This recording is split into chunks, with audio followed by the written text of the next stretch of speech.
Hello friends, आज हम यहाँ डिस्कस करेंगे फंक्शन ऑफ न्यूक्लियस के बारे में।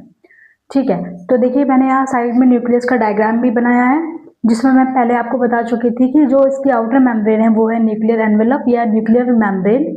जो पोर्स बीच बीच में दिए गए हैं वो है nuclear pore, and this is the liquid which field inside this nucleus is called nucleoplasm. Okay, और यह है क्रोमेटिन, जिसमें क्या है डीएनए और हिस्टोन प्रोटीन होती है, जो कि एक सिंगल स्टैंड में शो होती है। इसे हम क्रोमेटिन बोलते हैं। अब देखिए, ये हम देखते हैं कि न्यूक्लियस का क्या क्या फंक्शन होता है। पहला इसका फंक्शन है हेरिडिटरी कैरेक्टर्स। हेरिडिटरी कैरेक्टर्स का मतलब है जो कैरेक्टर्स हमें हेरिडिटी से मिले हैं। मतलब पहले जो कैरेक्टर्स आपके दादी बाबा में थे, फिर वो आपके पापा में आए, फिर पापा से आपके, फिर आपके आपके में आएंगे। तो कैरेक्टर का जो फ्लो चल रहा है फर्स्ट जनरेशन से सेकंड में और सेकंड से थर्ड जनरेशन में, this is called hereditary characters. तो जो हेरिडिटरी कैरेक्टर्स है वो इस न्यूक्लियस में जो डीएनए होता है, जो डीएनए सेफ है, उसी की वजह से होते हैं। वो डीएनए हम जो हमारे पेरेंट्स में था वो आज हम में है। तो इसीलिए कैरेक्टर्स जो मम्मी पापा में थे वो आप में देखे जा रहे हैं। तो अब देखिए, इसी तरह दूसरा है इसका सेल ग्रोथ। सेल ग्रोथ में क्या है, न्यूक्लियस का फंक्शन है।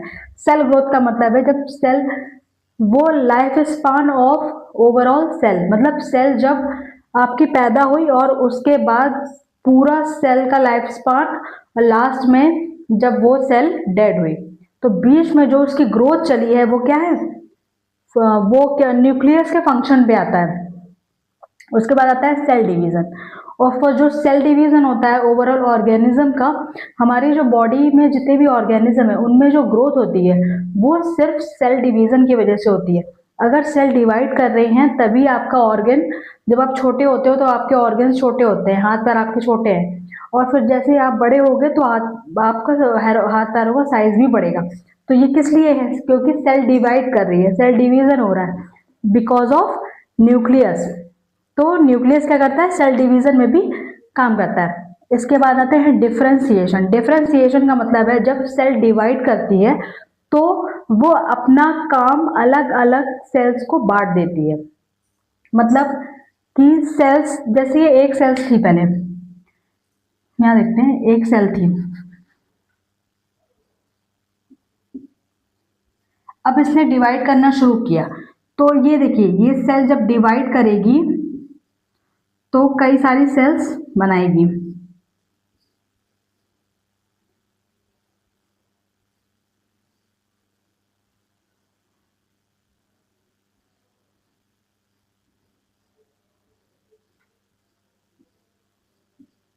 ये देखिए, ये एक कई सारी सेल्स इसने बना दी। अब सेल के जो फंक्शन है, डिवीजन का क्या पर्पस है, डिवीजन का पर्पस है डिफरेंशिएशन। डिफरेंशिएशन का मतलब है कि ये अपने कामों को अलग अलग सेल्स में बांट देगी। इस सेल्स में इसने ये काम बांट दिया, इस सेल्स में कोई दूसरा काम बांट दिया, इसमें कोई दूसरा काम, इसमें। तो क्या है, ये सेल डिफरेंशिएशन है। मतलब सेल्स का जो फंक्शनिंग में क्या हो रहा है, डिफरेंशिएशन हो रहा है। सेल जो है अपने जो काम है वो अलग अलग सेल्स में बांट देगी, इसे बोलेंगे हम सेल डिफरेंशिएशन। फिर आता है स्टोर जेनेटिक मटेरियल। जो हम जेनेटिक मटेरियल जो कि यहाँ पे क्रोमेटिन के फॉर्म में है, ये इसको क्या करता है, स्टोर करता है, जो कि डीएनए और हिस्टोन की फॉर्म में पाया जाता है, डीएनए प्लस हिस्टोन। फिर लास्ट आता है ट्रांसक्रिप्शन। ट्रांसक्रिप्शन क्या होता है, जब एमआरएनए से प्रोटीन फॉर्म होती है, मतलब the process in which protein is form with the help of RNA. RNA में भी मैसेंजर आरएनए से क्या फॉर्म हो रही है, प्रोटीन। तो इस प्रोसेस को हम बोलते हैं ट्रांसक्रिप्शन।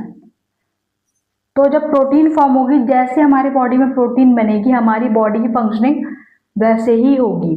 तो overall functioning is depend upon the protein. Okay, तो इसे बोलते हैं हम ट्रांसक्रिप्शन। तो अब देखिए, ये ओवरऑल फंक्शनिंग ऑफ न्यूक्लियस मैंने यहाँ पे डिस्कस करी। और आप लोग इसे पढ़िए, जहाँ पे आपको प्रॉब्लम हो वो मुझसे कमेंट में बताइए। और बाकी ये मेरा चैनल है, इसमें लाइक करें, सब्सक्राइब करें और कमेंट करें और अपने फ्रेंड्स को भी पढ़ाएं। Thank you so much.